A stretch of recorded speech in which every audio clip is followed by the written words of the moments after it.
English, she did it the best that she could. She was proud to be an American, never spoke Italian in her home.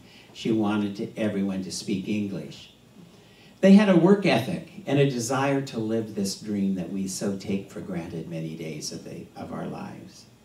And it was that deep commitment to value and ethic and thrift. Now, I could probably do a lot better in the thrift department. I like nice, as all of you know. But what I do, I stand in gratitude for the foundation that they have given me, for that which is my life today. My parents, my grandparents, and great-grandparents were certainly examples for me of how to live a life and how to know that what I do does make a difference. And we all make a difference in the universe. My ancestors have made some choices that probably would not have been my choices, but that's why we have strawberry chocolate and vanilla. And most of you know my mantra, if it isn't pretty, I don't want anything to do with it. And I have to say that good taste and amenities were far greater in the Italian side of my family than the Germanic. I'm not bashing the Germans. Their potato salad and their berry pies are wonderful, but they just didn't like pretty, you know? And my grandmother, like Marcina, the thing that I always remember about her, she always had table linens, never paper napkins, always the real stuff. The very best that she had was used every day. Nothing was saved for company. What I learned through this life review, and it's been a delight going and researching on, that their qualities, their loyalties, and their life that they lived directed me to where I am today at 40 Constitution Drive, and to the religious science teaching. Although the Germanic side of my family was Presbyterian, and the Italian side of my family heritage is all Catholic. I had one aunt that was a nun. She left the convent and had 3 children because she decided that there was more in life than celibacy. But what I realize is that you are my center family, and you make the difference in my life today. You are the power and the presence of the one power and presence. You are spirit.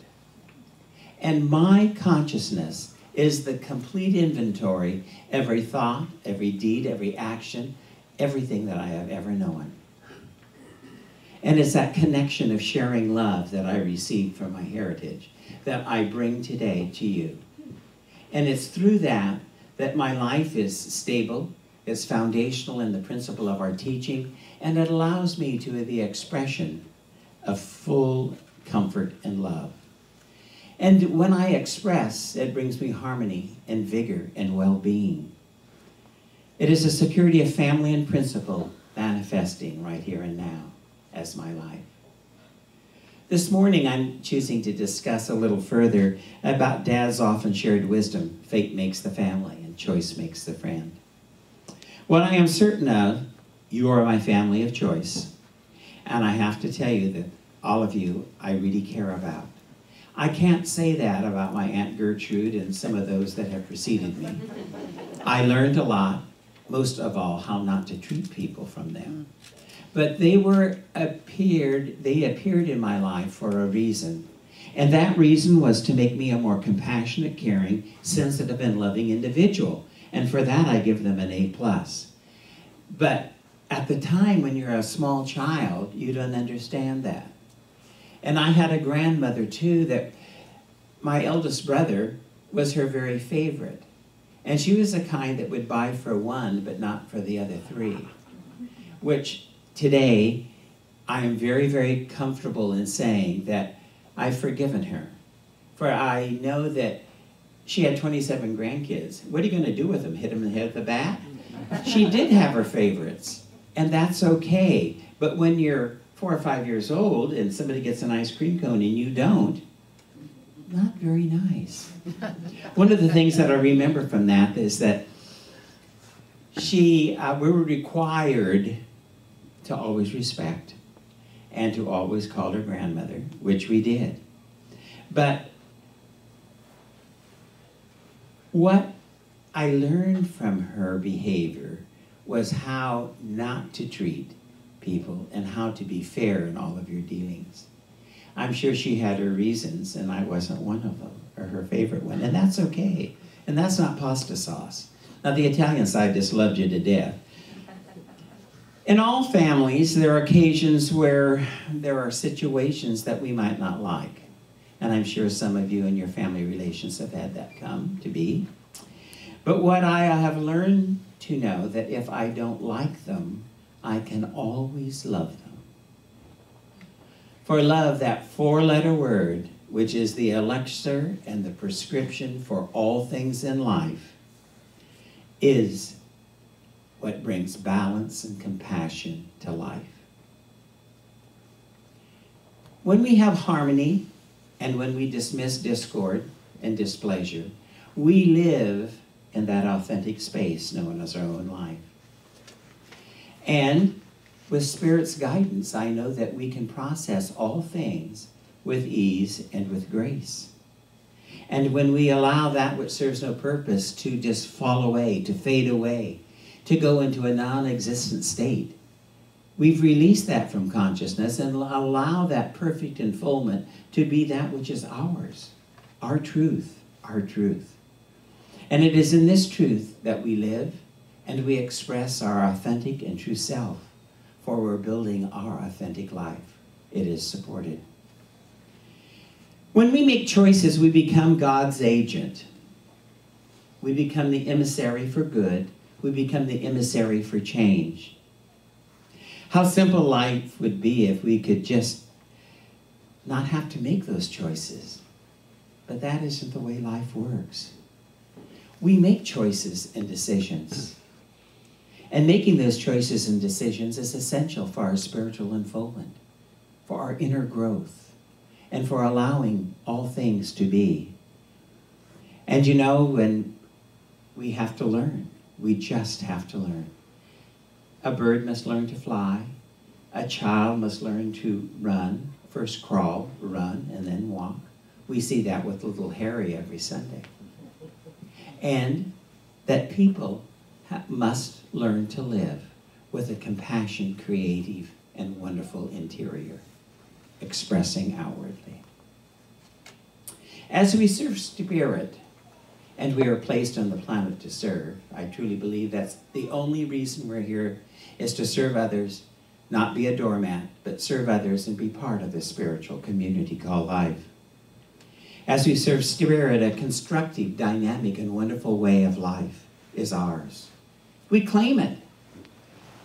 We live the example, we express the example, and as we express in a thoughtful, affirmative manner, we're living in an appreciative life. In all things, gratitude is a chief grace of our teaching. It is that foundation for family. And we have our family, and I see each and every one of you in assembly here today, that you are all part of that foundation, all part of the family clan, near and dear.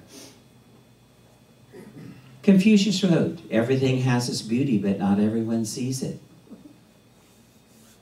You may wish to take this opportunity to inventory the beauty around you. There's so much beauty in our lives. And when we become attentive to what we're seeing, when we become consciously conscious of everything that's appearing in life. This morning on the way to the center, I noticed all the trees are beginning that tinge of deep purple. Some are a little lighter, a little more coral. There's beauty in everything. I saw 3 birds on the telephone post this morning, high, just waiting and watching. The sun was brilliant. All of that autumn air, that feeling of newness, of a new season appearing, all of that is part of the magic that Spirit has created for us. And I know that we heard it in the song today that Mark sang. There's beauty in all things. Everything is beautiful, just as that song implies. Family and friends, let us celebrate. Let us celebrate from the depth of our soul each and every day that we breathe into life. We breathe into life with joy, with peace, with a difference, knowing that we are what Spirit has called us forth to be. And we know that the Creator of life is well pleased as we recognize and know the mix of many. If you keep living in the past, you'll never live in the present. And we're called here on the planet to live in the moment of now. You are the one today. You are the one for tomorrow.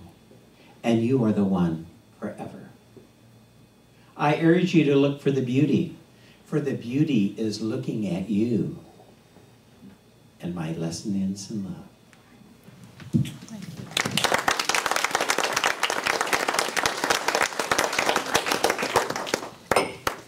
And we have another song.